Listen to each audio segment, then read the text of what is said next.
BC రిజర్వేషన్ల అంశంలో కాంగ్రెస్ మోసపూరిత వైఖరిని జాతీయ స్థాయిలో ఎండగట్టాలని బీఆర్ఎస్ నిర్ణయించింది.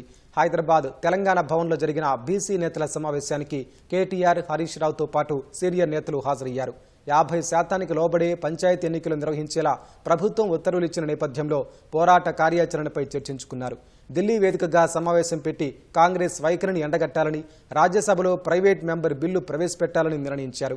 జిల్లాల్లో ధర్నాలు, రౌండ్ టేబుల్ సమావేశాలు నిర్వహించాలని నిర్ణయం తీసుకున్నారు. కామారెడ్డి డిక్లరేషన్లో ఇచ్చిన హామీలు అమలు చేసేలా సర్కారుపై ఒత్తిడి తీసుకొస్తామని కేటీఆర్ వ్యాఖ్యానించారు. బీసీలకు 42% రిజర్వేషన్లకు చట్టబద్దత కల్పించాకే స్థానిక ఎన్నికలు నిర్వహించాలని శాసనమండలి డిప్యూటీ చైర్మన్ బండా ప్రకాష్ డిమాండ్ చేశారు.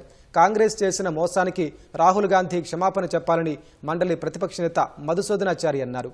బీఫారాలు లేని ఎన్నికల్లో పార్టీ పరంగా రిజర్వేషన్ ఎలా సాధ్యమని మాజీ మంత్రి శ్రీనివాస్ గౌడ్ ప్రశ్నించారు. సర్పంచులుగా మీరు ఎట్లా ఇస్తారు? బీఫామ్ లేకుండా, ఎన్నికల గుర్తు లేకుండా అయ్యే ఎలక్షన్లలో మీరు ఎట్లా ఇస్తారు? 42% ఏ బేస్లో ఇస్తారో ప్రజలకు చెప్పాలి, బీసీ ప్రజలకు చెప్పాలి, అందరు కూడా చెప్పాలి. ఏ రకంగా ఇస్తారు? ఏమైనా చట్టం సవరించిండ్రా? బీఫామ్లతో పాటు సర్పంచ్ ఎలక్షన్లు అవుతామని అడుగున మోసమే. ఖచ్చితంగా తమిళనాడు తరహా తప్ప ఏది కాదని మా పార్టీ కమిట్మెంట్ తో కొట్లాడింది. అప్పటి నుంచి ఇప్పటి వరకు కూడా ఒకసారి ప్రెసిడెంట్ ఆఫ్ ఇండియాకు పంపుతారు, ఇంకోసారి ఢిల్లీ పోయి ధర్నా చేస్తారు, మళ్ళీ ఒకసారి జీవో ఇస్తారు.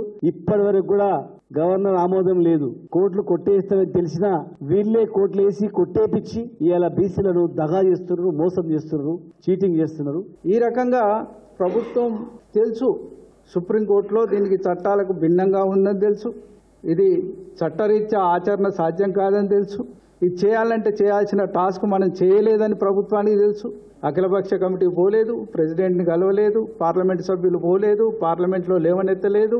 ఏ సభలైతే దీన్ని ఆమోదించాలో ఆ సభలో ఎటువంటి ప్రయత్నం జరగలేదు. చట్టబద్ధత కోసం కొట్లాడదాం. ఫస్ట్ నుంచి ఇలా పార్లమెంట్ సమావేశాలు జరుగుతున్నాయి. ఈ రోజుకైనా అఖిలపక్షాన్ని పిలవండి, కూడగట్టండి, ఢిల్లీకి అందరినీ తీసుకెళ్ళండి, పార్లమెంట్ సభ్యుల్ని కల్పించండి, అన్ని పార్టీలకు అప్పీల్ చేయండి, తెలంగాణ సమాజం ఇచ్చిన అప్పీల్ని ఆమోదించమని కోరుదాం.